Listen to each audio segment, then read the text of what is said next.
afternoon to the dozens and dozens of Dolan and Brolley fans here on the Point Spread at fantasypoints.com. My name's Joe Dolan. His name is Tom Brolley. Good to be with y'all as we talk point spreads. That's why we call it the point spread, because we're going to talk point spreads and betting and props and all that after an absolutely goddamn exhausting week in the National Football League. I'm feeling it today, Joe. I'm pretty wiped out by everything that's going on. I just got off my Peloton. You hear that? I have a Peloton, Tom. Wow.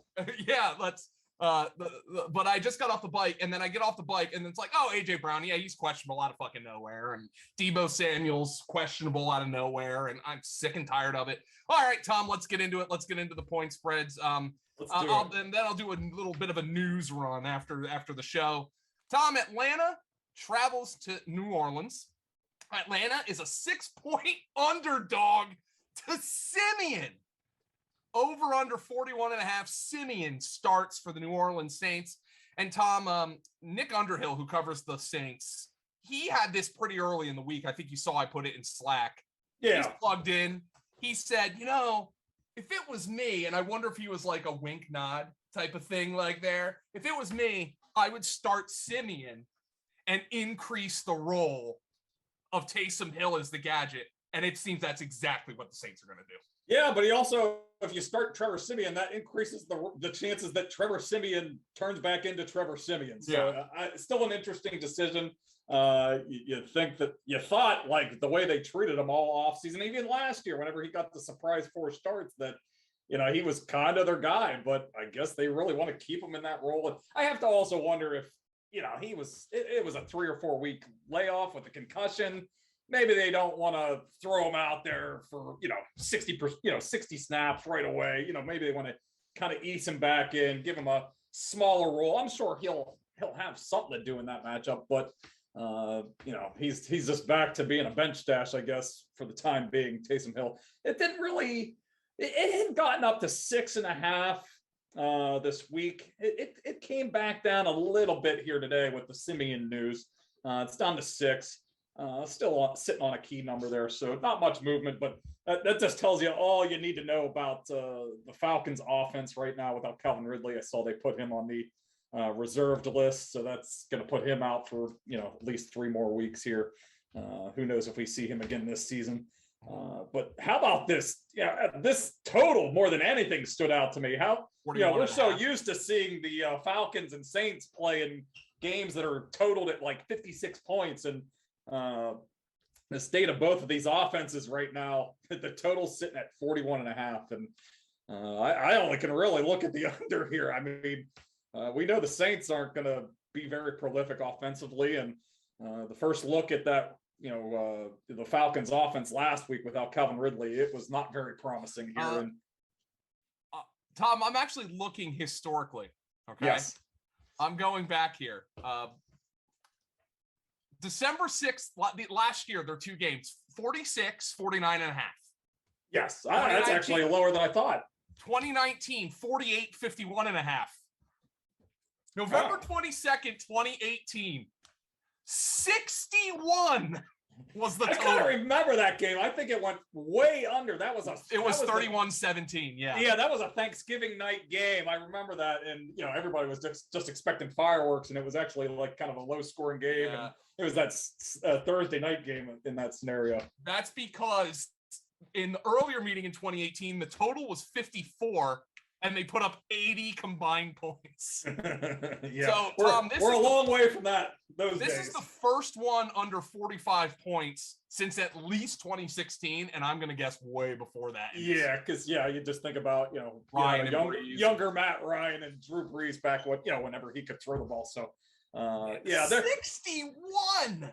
Pretty limited markets in terms of props. I didn't find. This is one of those games I'll circle back to Saturday, Sunday. Pretty limited market in terms of props here. Just the quarterback. They actually have some Saints running back props. Obviously Kamara Kamara, and Mark Ingram. Troutman. I mean, good. I mean, who's betting Troutman props? Yeah, they must have added just because I start looking at these like Friday afternoon, like 2 o'clock, and go through every game. So that was one of the first games I went through, and I didn't really see anything just yet.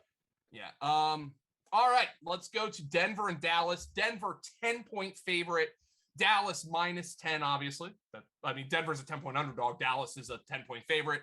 49 is the total. Denver goes to Dallas. Dak Prescott, they have to be feeling pretty good about him, Tom, because they don't have any reason to play him if they don't feel good about him. CeeDee Lamb dealing with an ankle injury, but Mike McCarthy said today he didn't think it was a whole lot to worry about.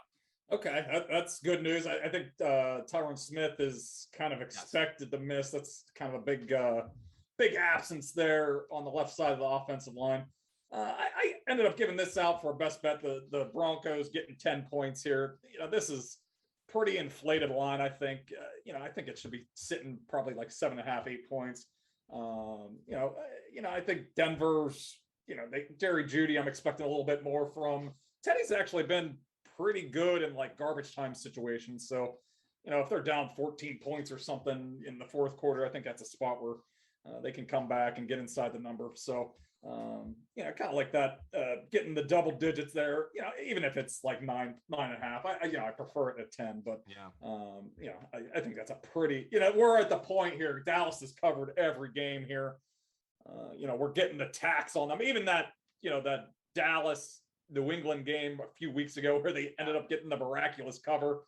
That was a pretty inflated lineup in New England here. So I think we're getting the same thing here. So they gotta not cover. They're not gonna cover spreads all year long. So I'll take my chances here with Denver getting a full 10 points. Yeah, maybe it's a little high, but you said like the books have been getting hammered here. You have to imagine on Dallas because they're a public team.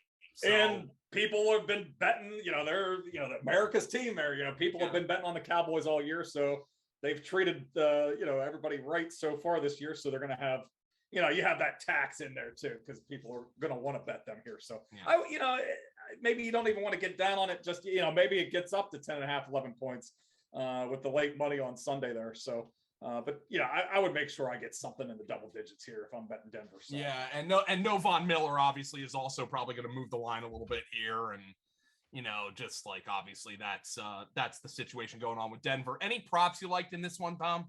Yeah, I didn't see anything on this. Oh wait, I did give out Jerry Jeudy over 4.5 catches. It was at +120. I thought that was pretty generous. He only played like 65% of the snaps last week, but.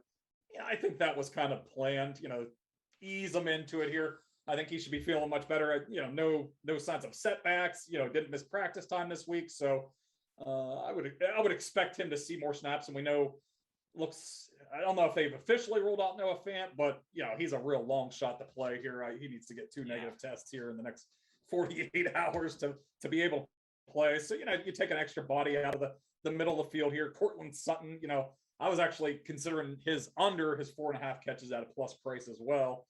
If you want to go that direction, because I would expect him to see a lot of digs in this matchup.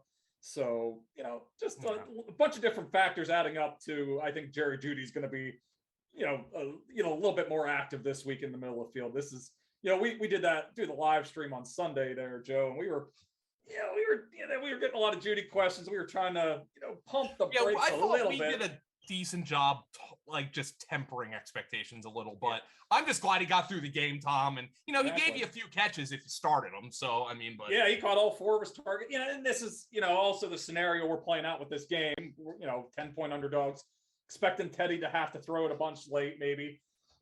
So that should lead to more catches there for Jeudy here. So I think getting the plus price on Jeudy over 4.5 catches is pretty enticing to me.